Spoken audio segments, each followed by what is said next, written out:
आदमियों को, चाहे डॉक्टर हो, चाहे पुलिस वाला हो, चाहे कोई भी क्यों ना हो, अगर ऐसा केस करता तो उसे जिंदा मार दो, उसको सजा वजा कुछ मत सुनाओ, सीधा उड़ा दो। जो ऐसा सब कर रहा उसको आप कोर्ट तक खड़ा, जरूरत क्या है? आप आउट ऑफ कंट्री देखो, वहाँ पे कोर्ट कचहरी नहीं होता है, वहाँ पे चौराहे पे खड़ा होके उसको दे देते हैं वहीं पे। तो कानून ऐसा रहना चाहिए, जो भी आदमी रेप मर्डर करे, खून की सज़ा खून, रेपिस्ट की सज़ा, बीच चौराहे पे लटको, उसको खींचो, ऐसा ही मत खींचो ताकि दूसरे बंदे को खौफ हो जाए। बस यही कानून रहना चाहिए। अगर ये कानून बन जाए तो देश मेरा कहाँ से कहाँ चले जाएगा। पैदा भी औरतों ने आदमियों को किया है। सही बात है। हाँ, आज तुम उन्हीं औरतों की तुम बेइज्जती कर रहे हो, कहीं काट के फेंक देते हो, कहीं इज्जत 10-10 आदमी के साथ इज्जत लूटते हो, ये अच्छी बात नहीं है, गलत है। अपनी इंडिया में हम लोग मतलब सेफ़ नहीं है गर्ल्स, और रात को एक लेडी अपना 36 आवर्स काम करके और वो ऐसा कर रही है, और उसके बाद में दर्द नहीं, जहाँ पे कैमरा नहीं है और ये नहीं है, तो हमको ऐसा लगता है कि उसको इंसाफ मिलना चाहिए। क्या लड़की होना गुनाह है? अब मैं ये सब देखने के बाद कहूँगी जी हाँ, क्योंकि पैदा होने से लेकर मरने तक लड़कियों को हर वक्त ये डर रहता है कहीं ना कहीं उसके साथ कुछ हो जाएगा। अगर हम छोटे रहते हैं तो हमें हमारे घर वाले सिखाते हैं कि ज़्यादा हंस के बात मत करो, लड़के तुम्हें तेज़ बोलेंगे, छोटे कपड़े पहने तो लोग कहते हैं ये कैरेक्टरलेस है, अगर किसी से हंस के बात कर दिया तो वो हमारी हंसी को हाँ में समझ लेता है। लड़कियों की हाँ या ना मैटर नहीं करती, मैटर करती है तो उसकी हंसी। और हिंदुस्तान की बात करें तो आए दिन इतने रेप केस देखने के बाद मुझे नहीं लगता कोई भी लड़की अब सुरक्षित है। हर एक लड़की अब बाहर जाने से पहले अपने बैग में पेपर स्प्रे, नाइफ ये रखना ज़रूरी समझती है, क्योंकि पता है उसकी सेफ्टी के लिए कोई है नहीं। मुझे लगता है ऐसे लोगों को बहुत, मुझे लगता है वो मोमबत्ती लेके आप जलाओ वो मत करो। मैं तो बोलते सब निकलो, कोर्ट में हाजिर हुआ, उसको वहीं पे सजा दो, क्योंकि अब बस हो गया कहीं पे। तो हम सब बोलते हैं ना, महिलाएं एकत्र होके ऐसे लोगों को सजा देनी चाहिए। और मुझे नहीं लगता कि अगर यहाँ पे भी अगर ये हुआ ना तो ये चलता ही रहेगा। महिलाओं को मैम आपने ये जो बात की है ना अभी कि यहाँ पे होना चाहिए, तो मैं आपको बता दूं कि नाला सुपारा में कल एक बच्ची के साथ रेप हुआ है। एक बच्ची के साथ उसके स्कूल के टीचर ने, उसके ट्यूशन के टीचर ने रेप किया है। तो उस पर अभी आप क्या कहोगे? ये बात जो है वो सिर्फ दिल्ली या कोलकाता की नहीं है, हर एक जगह ये सेम चीज़ हो रही है। मैं वही बोल रही हूँ कि अगर ये बार बार हो रहा है तो कहीं पे तो इसे रुकना चाहिए। सत्ताधारी कर क्या रहे? आज जिसके हाथ में सत्ता है, क्यों नहीं ठोस कदम उठाए जा रहे? क्यों नहीं इस पे एक्शन लिया जा रहा है? क्यों आप कोर्ट का वेट कर रहे हो? अरे वो लड़की के साथ रेप हुआ, छोटी बच्ची, क्या मिला आपको छोटी बच्ची के साथ ऐसा करके? क्या आपको सुकून मिला? क्या ऐसे लोगों को कोर्ट तक जाने की ज़रूरत है? मुझे लगता है कोई कोर्ट कोई ये नहीं होना चाहिए, उसी टाइम उसको सज़ा होनी चाहिए। बार मतलब एक लेडीज़ के साथ हुआ वहाँ पे, मतलब हर एक महाराष्ट्र में बोलो जहाँ पे हर एक लेडीज़ के साथ ये हो रहा है, तो ये कब बंद होगा? सरकार क्या कर रही है? क्यों नहीं ठोस कदम उठा रही है इस सब चीज़ों के लिए? मतलब लेडीज़ ने बाहर ही नहीं निकलना चाहिए।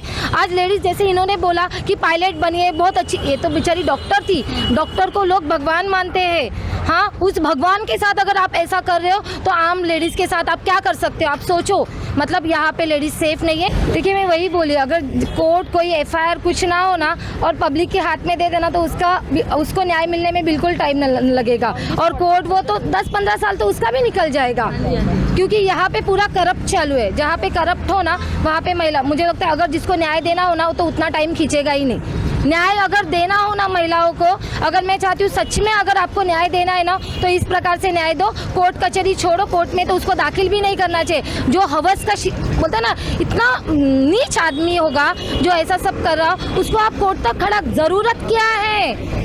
आप आउट ऑफ कंट्री देखो, वहाँ पे कोर्ट कचहरी नहीं होता है, वहाँ पे चौराहे पे खड़ा होके उसको दे देते हैं वहीं पे। डॉक्टर भगवान होता है, उसके साथ ये सकता है, तो आम महिला क्या बोल सकते हैं? आपने सऊदी की बात की है कि सऊदी में जैसा होता है, तो क्या लगता है हिंदुस्तान में वो जो वहाँ का रूल्स है यहाँ लागू करना चाहिए? जो वहाँ का रूल्स है, हमारे इधर मुसलमान में जैसे रेप होता है या कुछ होता है तो उनको ऑन दी स्पॉट सज़ा दी जाती है, ज़मीन के अंदर गाड़ के फिर 100 पत्थर मारे जाते हैं या 100 कोड़े मारे जाते हैं। वैसे यहाँ पर सज़ा होनी चाहिए। तो क्या मैम एक्चुअली ना, रेप तो हर कंट्री में होता है, लेकिन जैसा कानून वैसा पब्लिक की मेंटेलिटी। हाँ, अभी अपने इंडिया में क्या है, रेप करो, मर्डर करो, 3-4-6 महीना रहो, फिर कोई भी वीक पॉइंट से बंदा बाहर आ जाता है। तो इससे यंग जनरेशन को मोटिव मिलता है कि भाई कुछ नहीं होएगा, end of the day what I will say 6 months 1 year then I will come out, पैसे मिलेंगे, बाहर इज्जत मिलेंगी, ऐसा चल रहा है। मैंने बचपन से देखा है। मोटिव मिलता है कि भाई कुछ नहीं होएगा, end of the day what I will say 6 months 1 year then I will come out, पैसे मिलेंगे, बाहर इज्जत मिलेंगी, ऐसा चल रहा है। मैंने बचपन से देखा है। तो कानून ऐसा रहना चाहिए, जो भी आदमी रेप मर्डर करे, खून की सज़ा खून, रेपिस्ट की सज़ा, बीच चौड़ा पे लटको, उसको खींचो, ऐसा ही मत खींचो ताकि दूसरे बंदे को खौफ हो जाए। बस यही कानून रहना चाहिए। अगर ये कानून बन जाए तो देश मेरा कहाँ से कहाँ चले जाएगा। मेरा सवाल आपसे, आपको क्या लगता है औरतें सेफ हैं हिंदुस्तान में? जी नहीं। और जो ये मर्डर और रेप केस हुआ है उस पे क्या लगता है कि गवर्नमेंट क्या उनको कड़ी से कड़ी सज़ा देगी? उनको तो मौत की सज़ा होना चाहिए। हाँ। केस जो हुआ है डॉक्टर्स के साथ में जो, जी जी जी। तो वो तो मैं भी आज हमारे जो, मैं NGO से ही हूँ मैं भी। ओके। हाँ, मैं भी NGO से हूँ, लेकिन अभी ये सब प्रॉब्लम जो हो रहा है ये नहीं होना चाहिए, एक्चुअली होना नहीं चाहिए। और जो जिसने किया है उसको सख्त से सख्त सज़ा होनी चाहिए। तो बिल्कुल एक मासूम बच्चे के साथ में, बच्ची के साथ में जो ऐसा हुआ है, Exactly. तो अभी हम लोगों को एक आवाज़ उठानी चाहिए। एक हो के हमको बच्ची को जो है इंसाफ दिलाना ज़रूरी है। जो अभी काफ़ी डॉक्टर्स ने OPD बंद कर दिया है, मरीजों की इलाज नहीं कर रहे हैं एक साथ होकर आंदोलन पे, तो आपको क्या लगता है उस हिसाब से ये करना सही है? नहीं, ये सही नहीं है। लेकिन अभी काफ़ी जो पीछे जो इतने पेशेंट हैं, बच्चे हैं, सीनियर सिटीजन हैं, तो उनके ये जो हड़ताल करने की वजह से उनके ऊपर प्रॉब्लम आएगा। क्योंकि अभी एक बच्ची का तो ऐसा हादसा हुआ है, लेकिन जो सज़ा जिसको मिलनी चाहिए उसको मिलनी चाहिए। बाकी लोगों को क्यों सज़ा मिलनी चाहिए? सही बात है। बाकी लोगों को सज़ा नहीं मिलनी चाहिए। जो अभी बच्ची है जिनके साथ में हुआ है, हम उनके साथ हैं। और जितनी लेडीज़ है, हर एक लेडीज़ को एक बच्चे के साथ में सपोर्ट करना ही चाहिए और आगे बढ़ना ही चाहिए। तो आपके हिसाब से क्या लगता है womens are safe in India? नहीं, अभी तो सेफ़ नहीं लग रही, क्योंकि हमारी बच्ची अभी, मेरी अपनी बेटियां हैं जो कॉलेज जाती है, मेरी अपनी बेटी बाहर रहती है, तो अभी मुझे भी डर लगता है कि भाई कल क्या होगा पता नहीं है। जैसे ना हम ट्रेन में सेफ़ है, ना हम सड़कों पे सेफ़ है, रात में हम लोग बाहर नहीं निकल सकते। तो जो अगर अच्छा इंसान है उसको भी हमको गलत नज़र से देखना पड़ता है। सही बात है। तो भरोसा आप किस पे करें? एग्जैक्टली। जो है मेरे हिसाब से बच्ची को इंसाफ मिलना चाहिए और हम सब लेडीज़ को एक होना चाहिए और प्रोटेक्ट करना चाहिए। सरकार उनकी सज़ा देना चाहिए। हाँ। क्योंकि ये क्या बोले, हिंदुस्तान तो अभी सेफ तो समझ में आने रहा है, क्योंकि बच्चे लोग हमेशा डरते रहते हैं स्कूल जाना, कॉलेज जाना।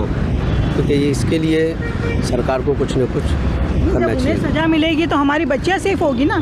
अब हमें एक डर होगा कि अगर बाहर खुले हम घूमेंगे तो हमारी बच्चियाँ सेफ नहीं है। उसके लिए सही बात है। हमारी बच्ची भी सेफ रहना बहुत ज़रूरी है। इसके लिए हमें तो आवाज़, उनको सज़ा होनी ही चाहिए। जी।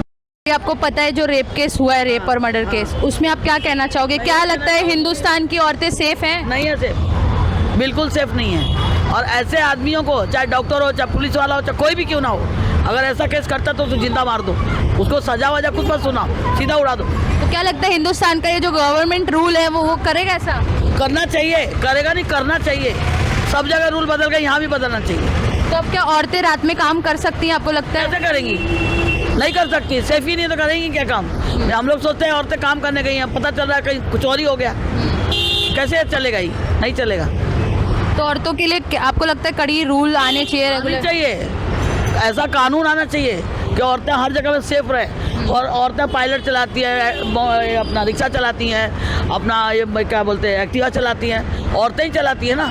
पैदा भी औरतों ने ही आदमियों को किया है। सही बात है। हाँ, आज तुम उन्हीं औरतों की तुम बेइज्जती कर रहे हो, कहीं काट के फेंक देते हो, कहीं इज्जत 10-10 आदमी के साथ इज्जत लूटते हो, ये अच्छी बात नहीं है, गलत है। एक्चुअली ऐसा हुआ है कि एक डॉक्टर होकर एक लेडीज़ के साथ में इतना घिनौना हरकत किया है, तो ये बोलते हैं ना, एक शर्मनाक है बोलते हैं एक लेडीज़ के लिए। मतलब अपनी इंडिया में हम लोग मतलब सेफ़ नहीं है गर्ल्स, और रात को एक लेडी अपना 36 आवर्स काम करके और वो ऐसा कर रही है, और उसके बाद में दरिंदगी जहाँ पे कैमरा नहीं है और ये नहीं है, तो हमको ऐसा लगता है कि उसको इंसाफ मिलना चाहिए। और हम सब लेडीज़ को मिलकर इसके लिए कुछ कदम उठाना चाहिए। जो भी गवर्नमेंट ये सब रूल्स निकालती है, मतलब हमारे लिए तो ये रूल्स किसी काम का नहीं है। तो प्लीज़ मेरी सरकार से दरकार है कि आप प्लीज़ इसके लिए पूरा बोलते ना एक कदम उठाइए और लेडीज़ के लिए मतलब कुछ करिए। मैम अभी जैसे कि अभी लोग आपने लेट नाइट की बात की कि लेट नाइट जॉब करने वाले, तो आपको क्या लगता है हिंदुस्तान में अब लेडीज़ को लेट नाइट जॉब करना सेफ़ है कि नहीं सेफ़ है? मेरे हिसाब से ऐसा है कि आजकल जैसे बोलते हैं कि ह्यूमंस का ऐसे बोलते हैं कि हम लोग 50-50% है। हाँ। आज आप देखोगे तो मुझे ऐसा लग रहा है कि हम 50% तो कहीं पर भी सेफ़ नहीं है। हाँ, हाँ। हमारे साथ में ऐसा कि हम लोग लेट नाइट काम करते हैं। जैसे आप देखोगे पायलट लेडीज़ बन चुकी है आजकल, सब इतना मतलब इंडिया को चलाने वाली ऐसे बहुत सारी लेडीज़ है जो, तो कैसा हो गया ना कि गलत है मतलब मेरे हिसाब से। तो मुझे नहीं लगता कि हम लोग कहीं से भी सेफ़ है। तो मेरी तो दरकार ये है कि प्लीज़ आप जो ये बता रहे हो कि 50-50% तो ये लेडीज़ के लिए कहीं पर भी सेफ़ नहीं है।